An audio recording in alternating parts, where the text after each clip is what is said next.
కృతజ్ఞతలు తెలియజేస్తున్నా. మిత్రులారా, ఒకనాడు రంగారెడ్డి జిల్లా అంటే హైదరాబాదు నగరానికి ఎవరొచ్చినా, ఏ జిల్లా నుంచి వచ్చినా, ఏ రాష్ట్రం నుంచి వచ్చినా, ఏ దేశం నుంచి వచ్చినా వాళ్ళకు పాలు కావాలన్నా, పండ్లు కావాలన్నా, కూరగాయలు కావాలన్నా, చివరికి పాలకూర కొత్తిమీర కావాలన్నా, ఏది కావాలన్నా రంగారెడ్డి జిల్లా ప్రజలే ఈ రైతులు కష్టపడి సూర్యుడు ఉదయించక ముందే ఇంటి దగ్గర పాలు, పండ్లు, పూలు, కూరగాయలు అన్ని కూడా ఈ జిల్లా రైతాంగం కష్టపడి పండించి ఇంటి దగ్గర ఇచ్చేవాళ్ళు. కాలక్రమేణా ఔటర్ రింగ్ రోడ్ వచ్చింది, అంతర్జాతీయ ఎయిర్పోర్ట్ వచ్చింది, మన భూముల విలువలు పెరిగినాయి, ఎకరాలు గజాలుగా మారినాయి, లేఅవుట్లుగా మారి ఈనాడు రియల్ ఎస్టేట్ పెరిగిపోయి వ్యవసాయం కుంటుపడ్డది. ఒకప్పుడు కల్వకుర్తి నుంచి ఆర్టీసీ బస్సులో హైదరాబాద్ నగరానికి వస్తుంటే ఒక పక్కన కూరగాయలు, మరో పక్కన పాలకూర, మెంతంకూర, లేకపోతే కొత్తిమీర లాంటి తట్టలల్ల బుట్టలల్లా చాలా మంది రైతులు బస్ ఎక్కేటోళ్ళు.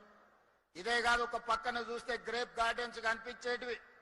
ఎన్ని రకాల పండ్లు, పాలు, కూరగాయలు, పూలు ఉన్నాయో అవన్నీ కూడా రంగారెడ్డి జిల్లా రైతాంగం ఉత్పత్తి చేసి నగర ప్రజల యొక్క అవసరాలు తీర్చేది. కాలం మారింది, అవసరాలు పెరిగినాయి. వివిధ రాష్ట్రాలు, వివిధ దేశాల నుంచి వచ్చి ఈనాడు ఔటర్ రింగ్ రోడ్డు లోపల 1,34,00,000 జనాభా ఈనాడు నివసిస్తున్నారు. Hyderabad municipal corporation, Malkajgiri municipal corporation, Cyberabad municipal corporation ఇవాళ విస్తరించి హైదరాబాదు నగరం అంతర్జాతీయ నగరంగా మారింది. ఎంత వేగంగా అయితే నగరం అభివృద్ధి చెందిందో, ఎంత వేగంగా కృష్ణా గోదావరి జలాలు నగర దాహార్తిని తీర్చినాయో, ఈనాడు పాలు, పండ్లు, కూరగాయలు నగర ప్రజల అవసరాలు తీర్చలేకపోతున్నాయి.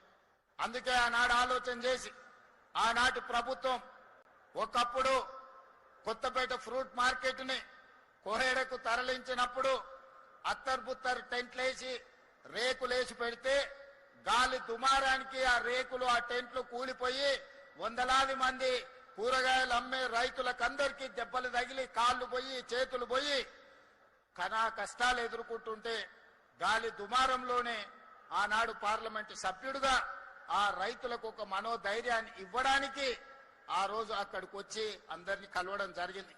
ఆ రోజే మల్రెడ్డి రంగారెడ్డి గారు, మల్రెడ్డి రామరెడ్డి గారు